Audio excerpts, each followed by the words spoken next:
There's this unprecedented need in the world right now. 300 million people across 70 countries who classify as being in need of humanitarian assistance. That number is more than double what it was 6 years ago. The original set of executive orders telling us to halt work happened on a Friday afternoon. So it was right after inauguration. We're not going to get back to the size we were in terms of dollars, but how do we still maintain an impact level? There's this opportunity for all of us to reinvent ourselves while we make the case again to remind people why this work was critical. That's Tjada McKenna, CEO of Mercy Corps, which provides aid relief in the world's most perilous places to the world's most at-risk people. 2/3 of Mercy Corps' programs have been rescinded this year due to Trump administration aid cuts. Tjada has been under intense pressure, scrambling to find new ways to help those in need, even as she resorts to layoffs to keep Mercy Corps afloat. She's leading a team of aid workers in Gaza who are literally starving on the ground. Yet, as she puts it, she isn't running away from burnout, but embracing the stress. For an organization built around responding to crises elsewhere, Mercy Corps now is at the center of its own trauma. Tjada's efforts and candor provide insights and lessons for all of us, so let's get to it. I'm Bob Safian, and this is Rapid Response.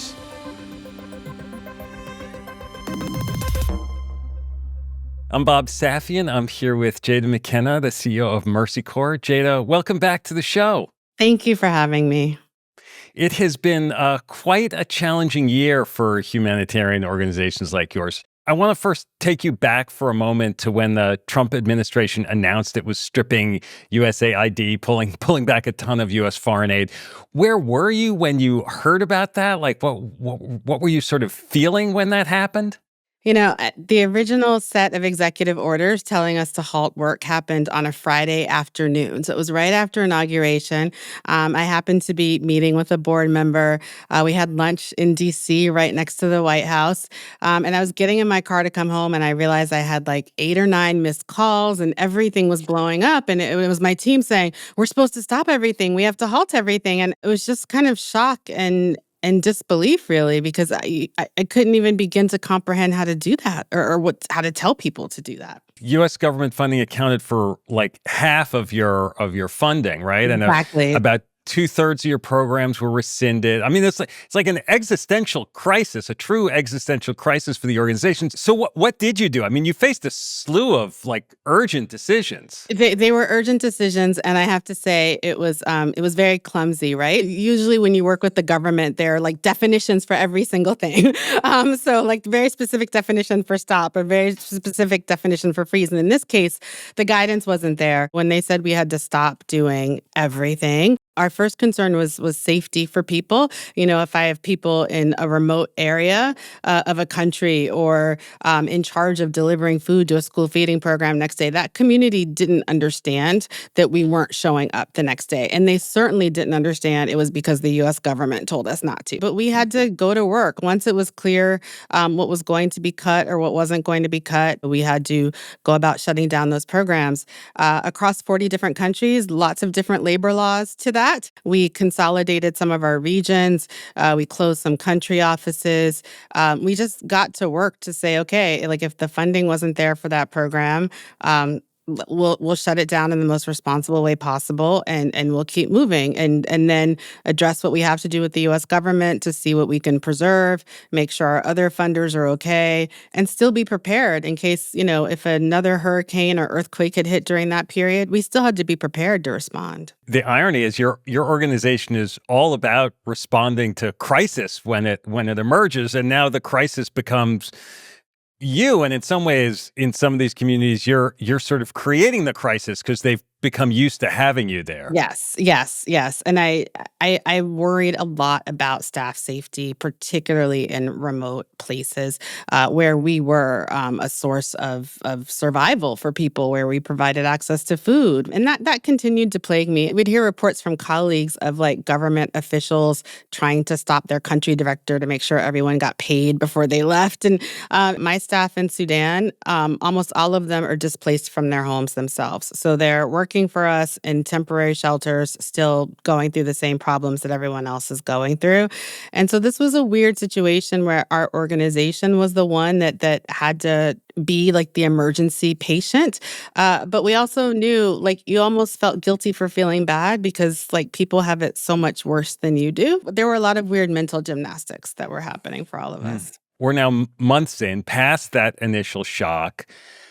How much do you look at 2025 today as like an inflection point, like sort of a new normal for U.S. aid orgs like Mercy Corps? Or are you kind of holding your breath in a way and in hopes that like, oh, a next administration maybe will reinstate things? Yeah, no, we know nothing's going back to the way it was, but we don't know exactly what that looks like going forward. The other thing that was surreal is there was this demonization of aid or demonization of aid agencies, a lot of misinformation about the work we were doing and how we were doing it. And then there are the third and fourth effects. So in a lot of places, we rely on like UN airplanes to get in and out of certain areas, right? And so a lot of UN organizations were also facing the same US cuts that we were. So we are still like digging out of the aftermath. We know the world is fundamentally changed, and right now we're trying to embrace that and move into the future while also knowing the future is still quite uncertain. There have been assertions about the human impact of these U.S. aid cuts, and they've ranged from like millions of lives lost to no direct lives lost per some in the administration. For Mercy Corps and your own specific work, can you calculate the on the ground impact? So, country by country, we can tell you what we are no longer able to do. And I shudder to think about what the worst cases for some of those people are. So, for instance, in Nigeria, we were providing 12,000 pregnant women and 55,000 children with health care and nutrition. That was gone the next day. In Democratic Republic of Congo, we had safe water programs. So now 162,000 people don't have access to that water for their sanitation needs, for food, for just basic daily living. Mm. In Somalia, we have about 2 million children that we were serving meals and malnutrition products that we haven't had those. And there definitely have been lives lost. Those numbers are real, but we just hope for the best. Yeah, and I guess you hope that someone or something else steps in to help fill some of those gaps, but you You- don't really have any control over that. No, and the US government was providing 40% of the funding for humanitarian aid globally, worldwide. Like the entire value chain for malnutrition treatment was really reliant on a few different US government contracts that we didn't know that value chain was falling apart until it fell apart. So, it was more than just funding of specific programs. It really is a whole architecture and a system that has been impacted at once. And I think that's why some of the after effects are still not as clear. There are no other governments that can pick this up. All the other governments combined aren't the size to pick it up. We have to completely reimagine and try to do the same, if not more, with less resources into the system. Some aid organizations sort of hope, oh, maybe a high net worth individual, some rich billionaire or foundation will sort of step in and fill the funding gaps. Have you seen any of that? How realistic is that? Nothing is going to fill the gap entirely of what was lost. And I think that's what we've all had to come to terms with. We have been very fortunate where we've had generous supporters or foundations that have supported us try to provide extra funding or surge. But the reality is, I think foundations and corporations rightfully and individuals rightfully don't want to see themselves as filling roles that they see government should be filling themselves, right? While they've helped on the margins, I think they are largely sticking to their strategies. I heard you got some anonymous donations and even your own workforce sort of stepped up. We had employees that wanted to donate to keep programs going. There's a project called Project Resource Optimization, which is a bunch of scrappy former USAID employees who looked across everything that was canceled and identified the ones that were the most efficient and effective, and then proceeded to try to match funders to those. So we just learned in the last week or two that we have a water and sanitation project in Nigeria we were able to turn back on a nearly complete water and sanitation project in Afghanistan, thanks to an individual donor. Have any brands stepped up with new support, or is it kind of the opposite that like companies are more wary and holding back because they're maybe worried about what the administration is going to say? I was really worried about companies wanting to hold back and not wanting to be affiliated with giving, especially for overseas causes. And those worries have not come to fruition. I think our corporate partners, they still know the value of the work. Some of them are still in these markets where we work. Others just see it as their corporate responsibility. And so they've hung in there and continued to increase or do new grants. Now, they might be more lower key. I don't know that any of us are trying to do any of them are doing Super Bowl ads, or us, but they've been wonderful partners. The other piece is their employees also care and stepped up giving because they want. The U.S. We've always been a very charitable nation in a lot of ways, and I think a lot of employees wanted to demonstrate that and continue it and look to their companies to show that they were still doing those things. You also mentioned that like you're in a position where you have to do more with less. Do you have to also though like reduce your ambition for what you can do? Yeah. And how do you make those determinations? Yeah, so there's this like unprecedented need in the world right now. So right now there are 300 million people across 70 countries who classify as being in need of humanitarian assistance. That number is more than double what it was 6 years ago. We have 2 actively declared famines going on in the world at the same time. That just doesn't happen in Gaza and Sudan, and lots of conflicts. The need in the world is not going away. We're not going to get back to the size we were in terms of dollars. But how do we still like maintain an impact level and quantify that? What can we do more efficiently? So in situations where we were direct implementers before and had a large team, are there ways that we can accelerate work with local partners for them to take over pieces of it, or ways to still get support to people like through remote ways? Or can we accelerate some government transfer? So really trying to figure out what that next wave of impact looks like. We still will have funding to do some of the things that we always did, but there's also this opportunity for all of us to reinvent ourselves while we make the case again to remind people why this work was critical. Yeah, I mean, it must be hard not to sort of want to go back to doing the things that you knew were working and now you can't. I mean, it must be hard. It must be frustrating. It's weird. Like our employees are at different stages of the grief curve, right? Like everyone's experienced this differently. And as the CEO, I'm furthest ahead because I've seen what's come across. People talk a lot about a fight or flight instinct, but there's a third dimension of freeze, right? And just do what you always did or just hold still. And what I've said to the team is that's just absolutely not an option. That's an option to just go away and to die a slow, quiet death. Like you can't do nothing. Like we've got to just radically rethink everything. And the way I've talked about it to my team is like that we're testing out different pathways, right? So like one of the pathways is still with the institutional funding doing the normal emergency, but maybe there are other types of partnerships and arrangements and just lots of different pathways to figure out what the best ones ultimately will be at the end of the day. And the whole environment is changing rapidly. And so we have to be flexible and agile. Fight, flight, or freeze. Tjada's choices are an echo of what many business leaders are struggling with amid today's chaos. But while some hope to wait out the disruption, Tjada is choosing action. Now she shares what her team is facing on the ground in Gaza, how she's navigating Hamas, and hot-button topics from climate change to DEI to burnout. Let's dive back in. I have to ask you about Gaza. You know, there are all the reports about famine in Gaza where you've had teams on the ground. Your Mideast director was on this show in October of 2023, soon after the Hamas's October 7th attack, as the initial Israeli military action was underway. Are your teams still active on the ground there now? What are they seeing, and what might our listeners be missing in the news reports that they're getting? We have about 35 staff that are still on the ground living and working in Gaza. We've had about 1,300 trucks stuck at a border that have not been able to get in. We've had some food in those trucks expire in that time period.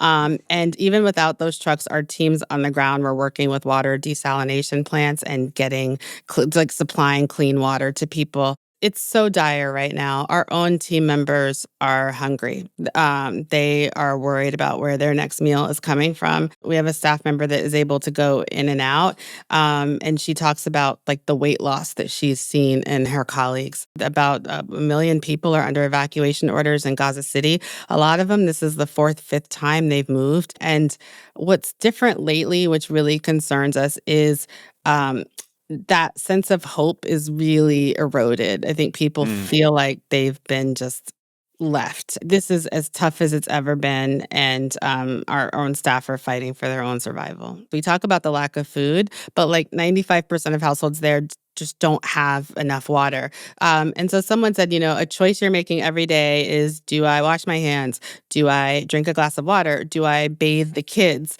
Like the little water I have, what do I do with it? And we just can't imagine. It's just been horrific, and to feel so powerless, especially when we know there are trucks waiting across the border that could get in. Like there are people like us that are really eager to do the work, like my staff who are looking for food themselves, who want to get out and do things, and we just know it's political will that's stopping that. I spoke to another humanitarian aid leader recently, off the record, who shared that sort of starting years ago, they chose not to provide services in Gaza because they were worried and kind of believed that Hamas would inevitably infiltrate their efforts.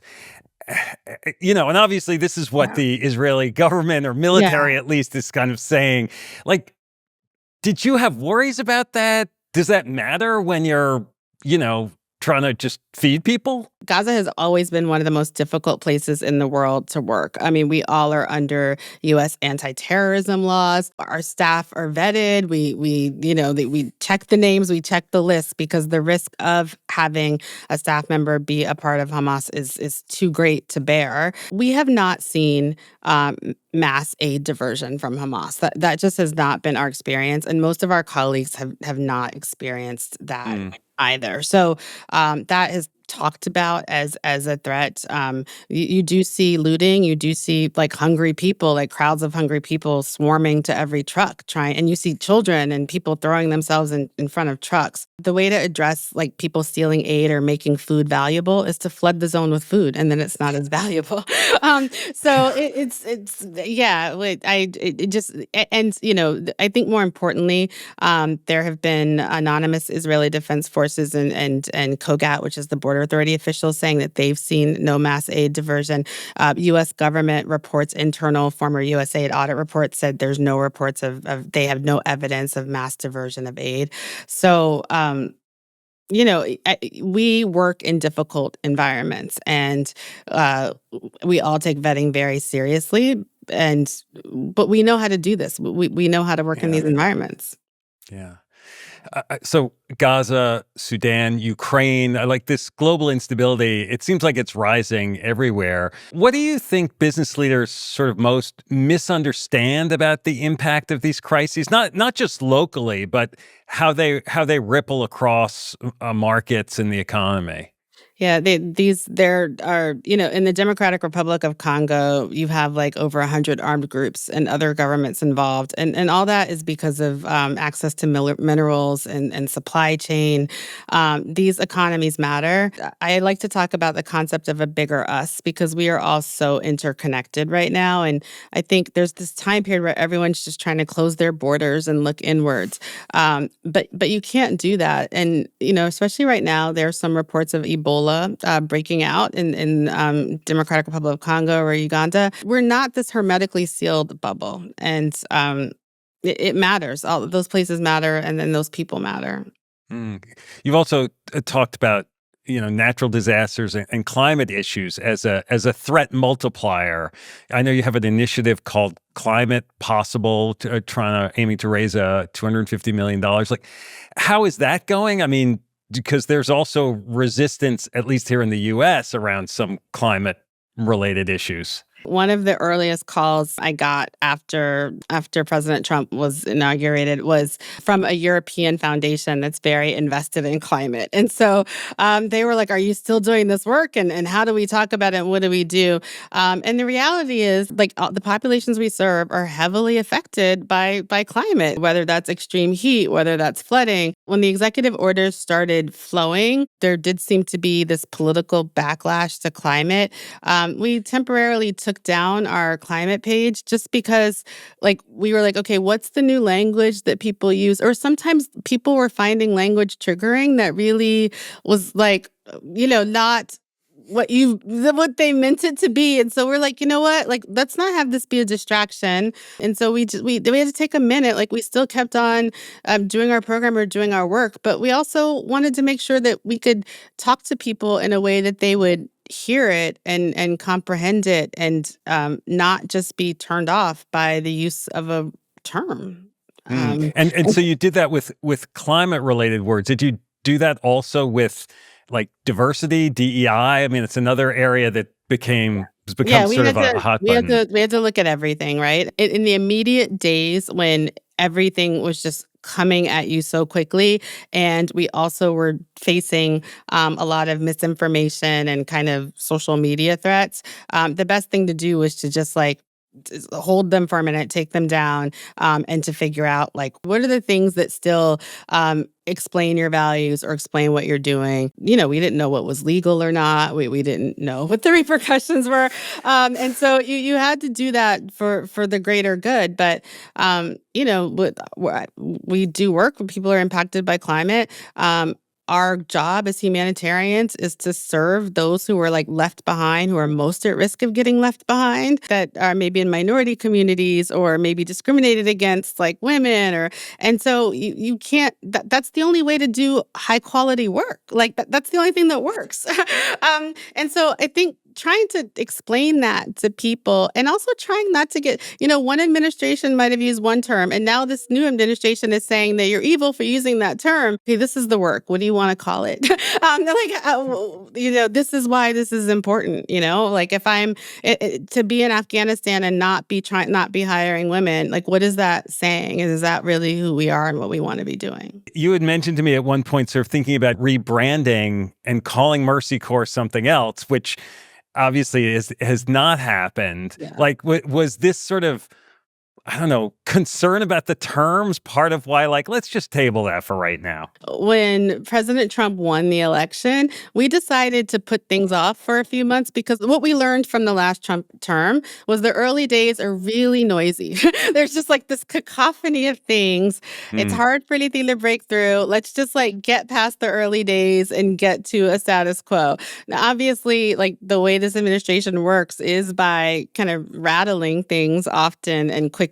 And so we don't know when that like normal is, or if this is the new normal. But, even before, we just were trying to like not do this in the midst of a lot of noise. And it's not because anything was offensive or different. It was just like trying to get people's attention and bandwidth. Yeah. And that's the issue now, is this like people's attention is so divided. With all these changes and disruptions and setbacks and disappointments, how do you avoid burnout?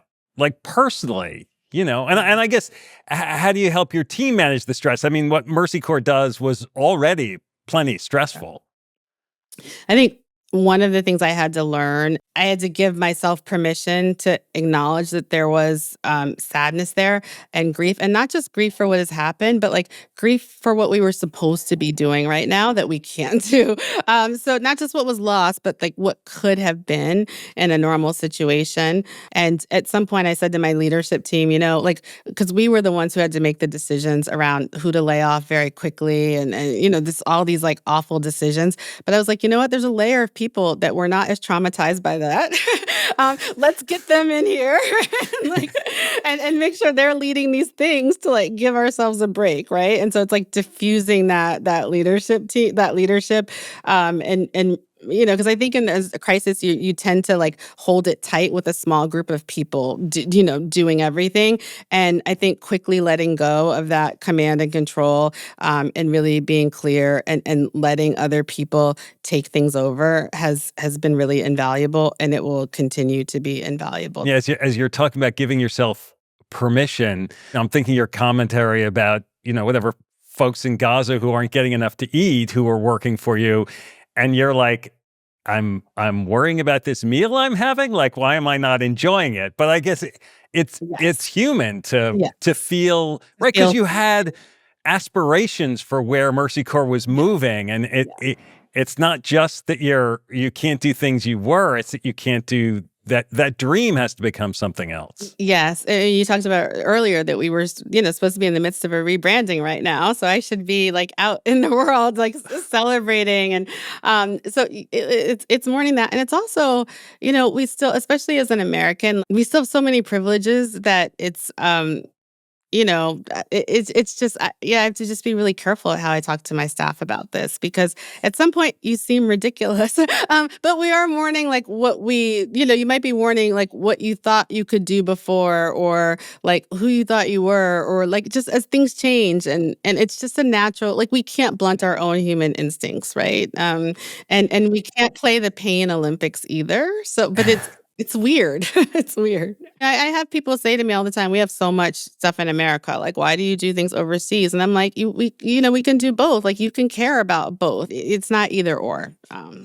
What keeps you up at night now? I mean, as you're trying to sort of look ahead for Mercy Corps, or can you not really look ahead? Is that part of the sleeplessness? No, I think we always have to like look ahead, and for me, talking to lots of people in other sectors who do totally different things has been really helpful in terms of shaking up your headspace and bringing new things to light. I think what still keeps me up at night is, we have a lot of staff in very remote, difficult to work places. I worry about some sudden onset thing where we can't get to them, or where like we don't have the funds to support them, and that it's just because there's always, like, even in the midst of all of this chaos and drama, there's always like a terrible weather event or some other thing that's going to come out of the blue, and you just have to be prepared. And so like that, I just worried about our staff and our preparedness and our ability to really just continue to be ready at the drop of a dime, given everything else going on.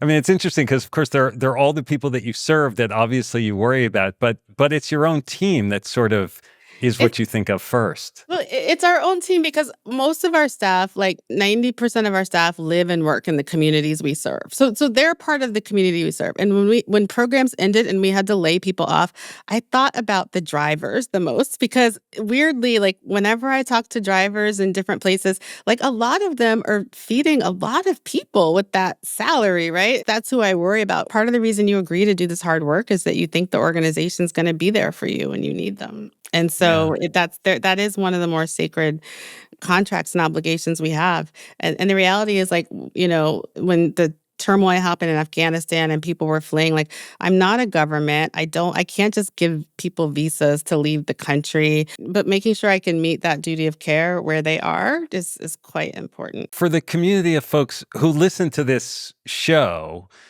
do you have any encouragement for them about how they might manage or think about this moment, this time? What I would say is the world is small, and to continue to think about this concept of a bigger us. And one thing that gives me a lot of hope is people are also resilient, right? At the end of the day, there's some instincts that kick in. With a little bit, people will make a way for themselves and their families with just the smallest amount of support. So I would encourage people to reach out, to not forget those people, and to just know that there can be a better future is possible for everybody, and we should contribute to that where we're able to. Well, Tjada, as always, I really appreciate your candor. Thank you. Thank you for having me. It is remarkable that Tjada is optimistic after the setbacks Mercy Corps has had as a business. The harsh conditions that she and her team are trying to address in the world are challenging enough, let alone being forced to do more with less. But Jada's inclination toward action and her unwillingness to throw in the towel, that's the sort of resilience we all need to have. No organization can meet all its goals, and no roadmap to the future unfolds as planned. But if we focus on our bigger goals, and as Jada puts it, on the concept of a bigger us, who knows where we can get to? I'm Bob Safian. Thanks for listening.